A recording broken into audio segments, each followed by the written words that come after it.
पाकिस्तान तहरीक इंसाफ के चेयरमैन इमरान खान के कॉल के ऊपर मुल्क के दीगर शहरों में कराची में भी एहतजाज का इनेकाद किया गया। हमारे साथ नन्हे बच्चे मौजूद हैं, यहाँ बड़े और बूढ़ों के साथ साथ छोटे बच्चे भी आए हुए हैं। आपका नाम क्या है? अब्दुल हादी। अब्दुल हादी, यहाँ क्यों आए आप? हम एहतजाज के लिए आए हैं यहाँ पर। अच्छा, किस चीज़ का एहतजाज कर रहे हैं? महंगाई का। महंगाई ऐसी क्या हो गई है कि आप एहतजाज करना पड़ा आपको? ये जो महंगाई है पहाड़ों से भी ऊपर जा रही है और फ्यूचर में ना लगता है हम जिएंगे भी नहीं, हम होंगे ही नहीं, क्योंकि ये जो हम खाने के लिए अभी भी मर रहे हैं तो हम फ्यूचर में तो सोने से दही खरीद लेंगे, वो भी हम बचेंगे नहीं, हम तो बचेंगे ही नहीं। जब तक तो क़यामत से पहले तो हम सब मर जाएंगे, बाकी सारे मुल्क आबाद होंगे। ये इम्पोर्टेड हुकूमत है, ये जो जगह जगह इनके जो ये पार्टी के लोग हैं ये सब एक साथ मिले हुए हैं, जैसे झुंड होता है जो भेड़ बकरियों का, ये वैसे झुंड बने हुए हैं। बस इन्होंने नाम वाम अलग रखे हैं और ये पाइपें डलनी है, ये एक साल तक नहीं टिकेंगे, एक महीना नहीं टिकेंगे, एक दिन भी नहीं टिकेंगी। एक दिन खोदते दूसरे दिन चले जाती है। कोई खोदना हो या ये कोई बस अपने झंडे लगा दिए आके और कुछ नहीं करना है। कौन से इलाके से आए हैं आप? आपका तो वोट नहीं है अभी तो आप बहुत छोटे हैं। बड़े हो के वोट इमरान खान को देंगे? जी। पॉलिटिक्स में आने का इरादा है, सियासत करने का इरादा है कोई? क्या करेंगे? हम बड़े होके हम मुल्क को संभालेंगे जैसे इमरान खान साहब ने संभाला था और जो उनके तरीके हैं।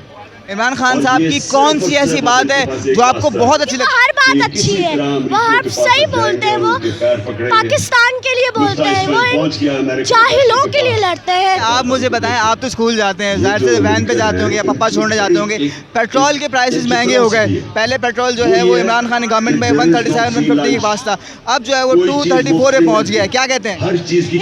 इमरान खान साहब ने सिर्फ 2 रुपए करा था, उन्होंने हजारों की कीमत में बड़ा करा है, तो अब कोई नहीं बोलेगी, वो नहीं बोलेगी जो हर जगह आके अपनी चोंच लड़ाती है, अपनी बोलेगी कि महंगाई क्यों कर रही है आपने है।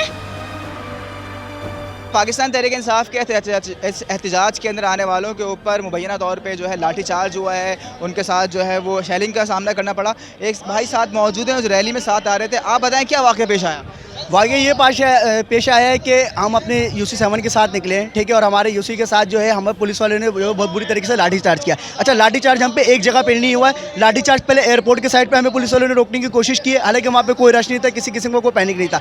मेरी इस वक्त गवर्नमेंट से सिर्फ ये अपील है कि हम पूरा अमन एहतजाज कर रहे हैं। इंपोर्टेड हुकूमत वहाँ से एक अपील करती है कि इस आवाम के पास पैसा बहुत है, पेट्रोल 270 पे लेके जाओ, और उसी तरीके से हम पे पेट्रोल जो है वो 270 पे लेकर आया जा रहा है। और ये आप सबके मुताबिक आप देख रहे हैं कि पेट्रोल इस वक्त जो है वो 210 तक हो चुका है। ये पेट्रोल 240 तक हो चुका पेट्रोल, और अभी ये पेट्रोल 270 तक ले जाने का प्रोग्राम उन्होंने 33 रुपये की फिर इन्होंने वो अपील की हुई है आगे, ठीक है। अच्छा, मेरी एक दरख्वास्त ये है गवर्नमेंट से कि हम सिर्फ इस वक्त यहाँ पे पुरअमन एहतजाज के लिए आए हैं, हमें एहतजाज करने दें। किस जगह पे आपके ऊपर लाठी चार्ज हुआ है या डंडे वगैरह पड़े हैं आपको, या शेलिंग हुई है?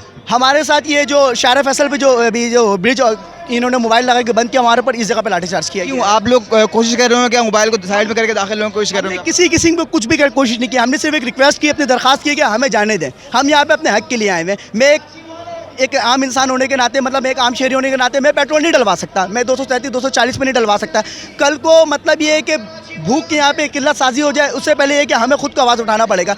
अच्छा, आवाज़ उठाने के लिए भी अभी जैसे ये कि लोग घरों से नहीं निकल रहे हैं, लोग ये कह रहे हैं कि मतलब कौन जाएगा, क्वारी है। आप अंदाज़ा लगाएं आने वाला वक्त हम पे बहुत बुरा होने वाला है, और ये लोगों को समझना चाहिए। मेरी दरख्वास्त है, मैं मीडिया के थ्रू ये तो अपना मैसेज पहुंचाना चाहता हूँ कि बाहर निकलो। मैं एक सच्चे लीडर का सिपाही हूँ, ठीक है, मैं सच बोलूँगा। रास्ते बंद है, लाठी चार्ज नहीं हुआ लेकिन रास्ते बंद है, तो बस गलियों वलियों से निकल कर पहुँचाऊँ, मुश्किल से पहुँचाऊँ लेकिन पहुँचाऊँ। भाई को जो है लाठीचार्ज सामना करना, गाड़ी कशिया टूट गया उनकी, आपके साथ ऐसा वाक़या पेश नहीं है? मेरे साथ देखिए, मैं झूठ नहीं बोलता, मैं इम्पोर्टेड हुकूमत की तरफ से नहीं हूँ जो मैं झूठ बोल रहा हूँ, झूठ पे अपनी सियासत को चमकाऊँ।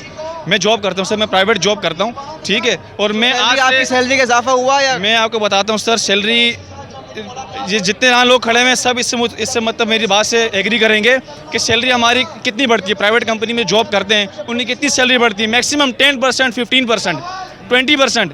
महंगाई बढ़ती है 40%, 30%। तो हम आगे जाएं या पीछे जाएं? बोलते हैं नौजवान को आगे लेकर जाएंगे, एक स्कीम आ रही है, दूसरी स्कीम आ रही है। कहाँ स्कीम है? कोई स्कीम नहीं है। इमरान खान आया, मेरा पाकिस्तान मेरा घर स्कीम लेकर आया, हज़ारों लोगों ने घर लिया, ठीक है। इसके अलावा कामयाब नौजवान सिस्टम प्रोग्राम जो स्टार्ट किया, उससे मैंने खुद अप्लाई किया, मेरा 80% काम हो चुका था, वो इन्होंने बंद कर दिया। भाई हम लोग कहाँ जाएँ? रोडों पर डंडे खाने के लिए भी तैयार हैं, आंसू शेल लेने के लिए तैयार हैं, सब कुछ करने के लिए तैयार हैं, सिर्फ किस लिए? इमरान खान के लिए,